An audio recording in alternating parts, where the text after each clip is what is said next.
از اینکه این فالو ببینی یه لحظه مکث کن، چون چیزی که قراره بشنوی ممکنه ذهنت رو درگیر کنه.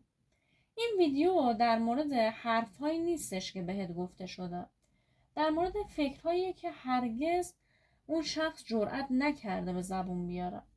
افکاری که توی سکوت قبل از خواب بارها و بارها از ذهنش رد میشن. اگه این روزها بی دلیل به یک نفر فکر میکنی، اگه حس میکنی که یه ارتباط ناتموم بین تو و اون شخص مونده، یا اگه دلت میخواد بدونی الان دقیقاً توی ذهنش چی میگذره، این فال مختص تو است. اینجا قرار ذهن خوانی کنیم، نه با حدس و گمان، بلکه با انرژی، نیت و پیام کارت ها. اسمش تصویرشو توی ذهنت بیار، احساساتتو بدون قضاوت بپذیر و نیت کن که حقیقت همونطور که هست آشکار بشه. چون بعضی حقیقت ها حتی اگه گفته نشن باز هم راهشون رو پیدا میکنن تا شنیده بشن.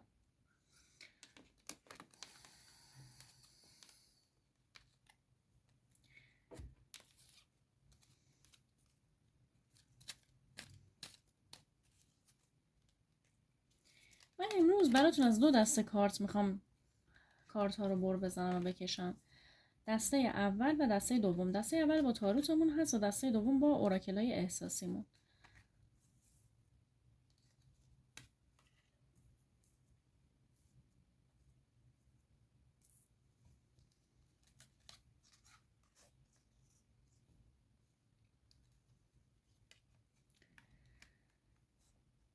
هفتمین کارت هم که جا نمیشیم بالا میذارم.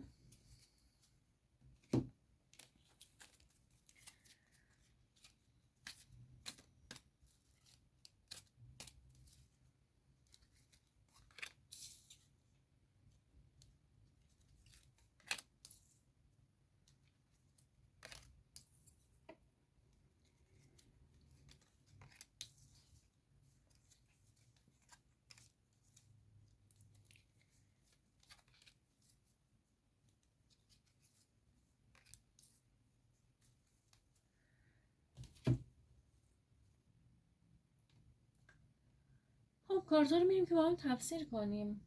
ببینید، کارت اول نشون دهنده همکاری، هماهنگی و تلاش مشترکه.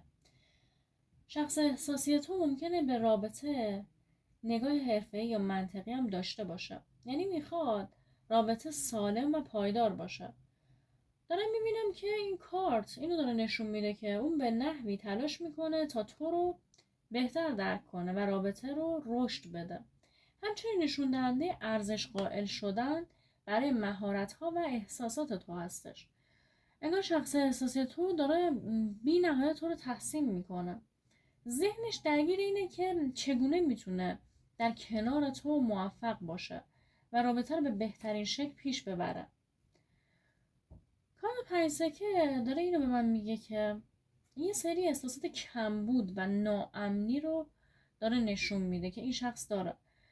این شخص ممکنه ترس از طرد شدن، ناکامی یا مشکلات مالی، اجتماعی داشته باشه که روی رابطه تاثیر منفی گذاشته. احساس میکنه که رابطه ممکنه از اون دور بشه، اما به اون آسیب برسه. این کارت همچنین نشون میده که اون ممکنه بخشی از عشقش رو مخفی نگه داره تا آسیب نبینه. در ذهنش این رابطه با نگرانی و حس آسیب پذیری انگار عجین شده. دارم میبینم که کارت 8 سکه نشون دهنده تمرین، تعهد و تلاش برای بهتر شدن هست.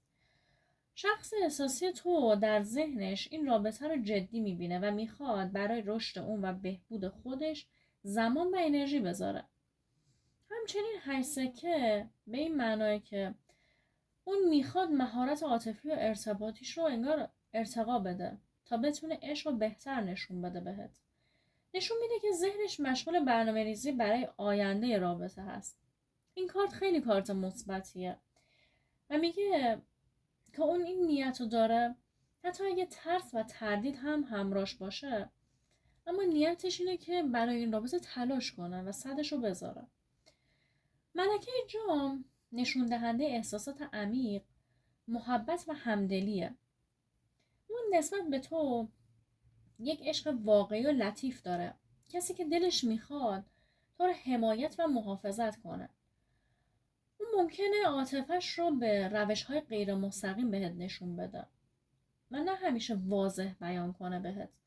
در ذهنش تو منبع آرامش و احساسات صادقانه هستی که اون بهش نیاز داره. دارم میبینم که یک همدلی عاطفی قوی و اتصال روحی این شخص با تو داره. کارت کائنات نشون دهنده تمامیت، سرنوشت و مسیر روحیه. اون احساس میکنه که این رابطه بخشی از مسیر بزرگتریه و از سرنوشت فراتر نمیره.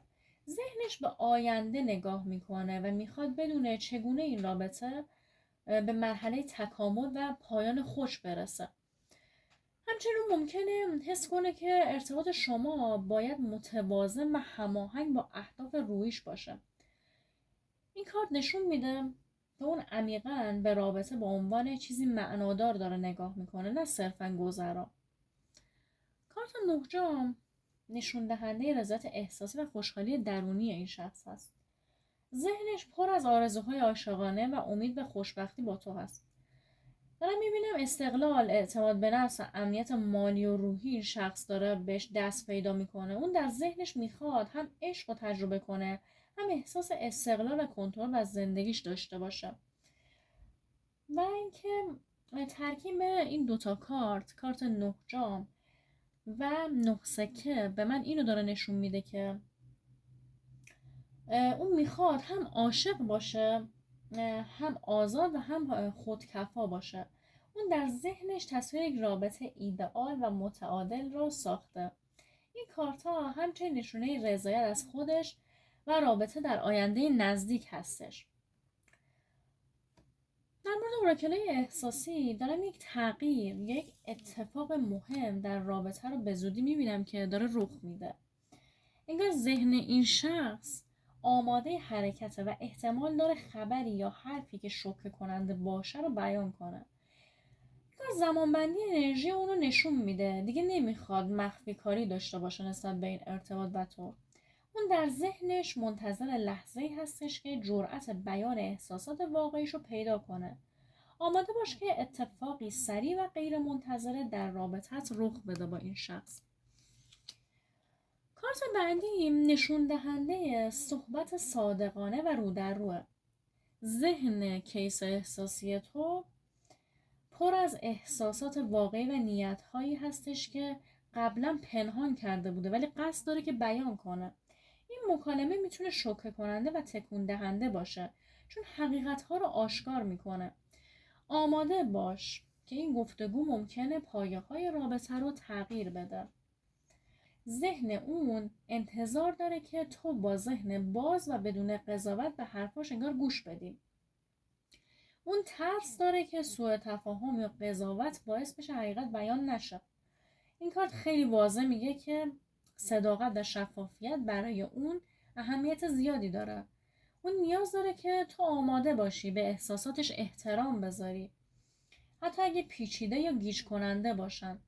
این پیام داره به تو میگه که آماده شنیدن چیزی باش که شاید شوکه کننده باشه.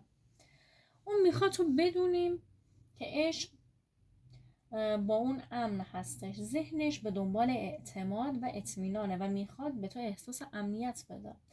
این کارت میگه اون قصد نداره تو رو آزار بده یا رابطه رو بی‌ثبات کنه. ذهن کیس احساسی پر از ترس‌های گذشته است، اما نیت واقعی عشق و محبت هستش که دوست داره به تو انگار محبت بده، هدیه بده بهت. اون میخواد به تو بفهمونه که میتونی با خیال راحت دل بسپاری. اون در ذهنش ممکنه تجربه یا ترس از فاصله یا جدایی داشته باشه. این کارت میگه که بخشی از ذهنش هنوز نگرانه که اوضاع خراب بشه، اوضاع آشفته بشه. این جدایی ممکنه واقعی یا موقتی باشه یا فقط به عنوان تهدید ذهنی و ترس از دست دادن تجربه بشه. ذهن اون در حال وزن کردن ریسک ها و پیامدهای رابطه هست. با این حال این کارت همچنین داره هشدار میده بهش تا قبل از اقدام باید فکر کنه.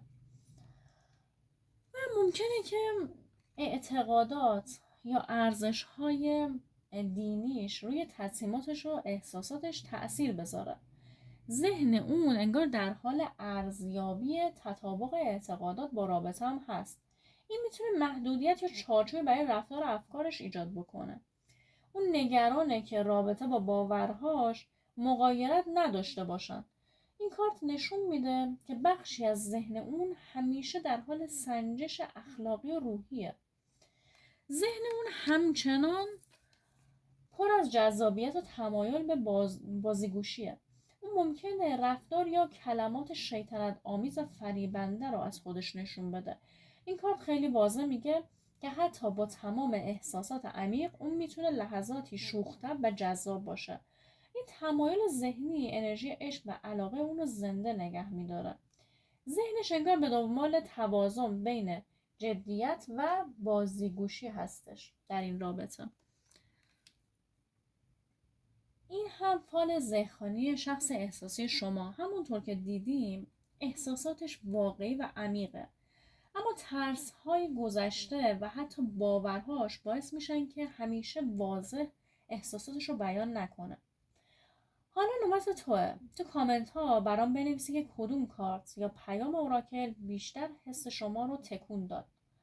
اگر از این فال خوشت اومد حتما لایک کن و کانال رو سابسکرایب کن تا پیام ها و فال های بعدی هم برات بیاد. نور و انرژی مثبت همیشه همراهتون باشه.